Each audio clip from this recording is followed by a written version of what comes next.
नमस्कार, मैं हिमांशु कुमार। आप देख रहे हैं भारत लाइव। नीतीश कुमार अपनी रणनीतियों की वजह से जाने जाते हैं, यह स्पष्ट है।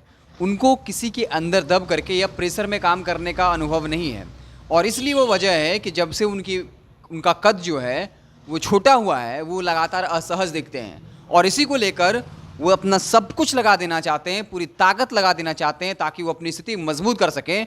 और इसी कड़ी में आपने देखा होगा कि उनकी संख्या 43 से 50 के पार पहुंच गई है। सबसे पहले अगर शुरुआत करें तो चकाई के निर्दलीय विधायक को मंत्री बनाया गया, जमा खान को मंत्री बनाया गया। उसके बाद जो है लोजपा के इकलौते विधायक से अशोक चौधरी मिले हैं। इसके अलावा एआईएमएम के 5 विधायकों से भी मिलना हुआ। हालांकि ये अलग बात है कि उसके बाद एआईएम ने शर्त रख दी कि हम आपका साथ तब देंगे जब आप भाजपा से अलग हो जाएंगे। ये अलग बात है। और इसके बाद अब भाकपा के जो विधायक हैं बखरी के सूर्यकांत पासवान, वो जो है नीतीश कुमार से उन्होंने मुलाकात की है कल और अशोक चौधरी से भी मुलाकात हुई है। हालांकि उन्होंने कहा कि हम क्षेत्र की समस्या को लेकर नीतीश कुमार और अशोक चौधरी से मिलने आए हैं। उन्होंने कहा कि हमारे इलाके में जल जमाव की समस्या है, क्योंकि ईख जो कहते हैं ईख जो होता है गन्ना, उसके खेतों में जल जमाव हो गया है। हम इसी समस्या को लेकर आए थे। साथ ही साथ बखरी अस्पताल को, यानी जो इलाका है, उसको अनुमंडल अस्पताल बनाने की पेशकश की। नीतीश कुमार ने कहा कि हम जो है स्वास्थ्य विभाग को कह देंगे कि वो इस मसले को देख ले कि इस पर क्या कुछ हो सकता है। इसके अलावा दिनकर विश्वविद्यालय की भी मांग की। जब भी कोई किसी अन्य दल का विधायक मिलता है तो वो अपने क्षेत्र की समस्या को लेकर मिलता है या फिर ये कहता है कि हमारे बहुत व्यक्तिगत रिश्ते बहुत अच्छे हैं, इसके राजनीतिक मायने नहीं निकाले जाने चाहिए। लेकिन आपको ही पता है कि अंततोगत्वा होता क्या है। होता ये है कि जो है वो दल में शामिल हो जाते हैं या मौका मिलने पर अपने दल को छोड़कर उस दल में शामिल हो जाते हैं। तो नीतीश कुमार लगातार अपने कुनबे को मजबूत कर रहे हैं और इसी कड़ी में अब भाकपा के विधायक सूर्यकांत पासवान, जो वकरी से विधायक हैं, वो जो है अब नीतीश कुमार की जेडीयू का दामन थाम सकते हैं।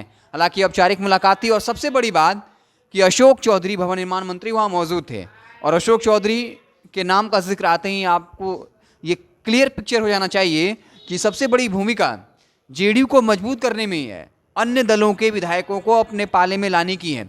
आप चाहे विक्की सिंह की बात, सुमित सिंह की बात कर लें, निर्दलीय विधायक जमा खान की बात कर लें, लोजपा के इकलौते विधायक की बात कर लें, हर कोई जो है अशोक चौधरी से पहले मिलता है, फिर नीतीश कुमार के पास पहुंचता है। तो अशोक चौधरी जहां मौजूद हों उसके बारे में मान लीजिए स्पष्ट है कि इशारा जो होता है कि वो फलां विधायक जो है वो जेडीयू में शामिल हो सकता है। इसके अलावा हम बता दें, बात तो ये भी चल रही है कि कांग्रेस के 19 विधायकों में से कई विधायक जेडीयू के संपर्क में हैं।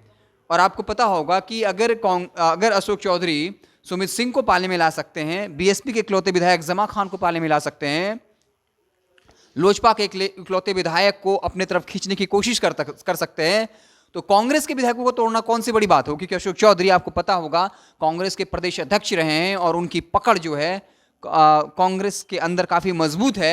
इसलिए अगर ज़रूरत पड़ी तो जेडीयू कांग्रेस के विधायकों को तोड़ने में देर नहीं करेगी। वही कांग्रेस जिसके कार्यालय में आप देख सकते हैं कि जुत्तम पैजार होते रहते हैं, हाथापाई होती रहती है, गाली गलौज होती रहती है, आपसी सहमति बिल्कुल स्पष्ट रूप से जगजाहिर है। और भक्त चरणदास, जिनको बिहार का चुनाव प्रभारी कांग्रेस का बनाया गया है, वो जहाँ भी उनके चरण पड़ते हैं वहाँ पर जो है उनके कार्यकर्ता नेता आपस में ही भिड़ जाते हैं, गाली गलौज करते हैं, मारपीट करते हैं। तो आप अंदेशा लगा सकते हैं कि कांग्रेस के विधायकों को तोड़ना अशोक चौधरी के लिए कोई टेढ़ी खीर नहीं होगी।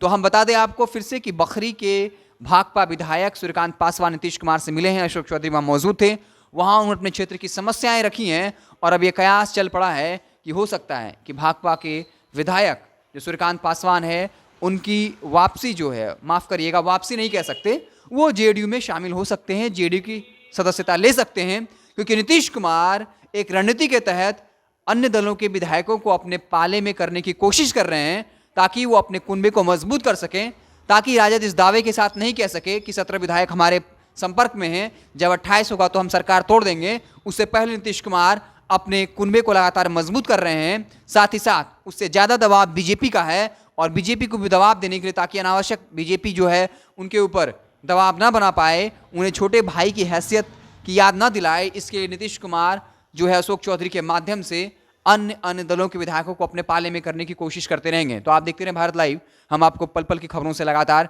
अपडेट करते रहेंगे।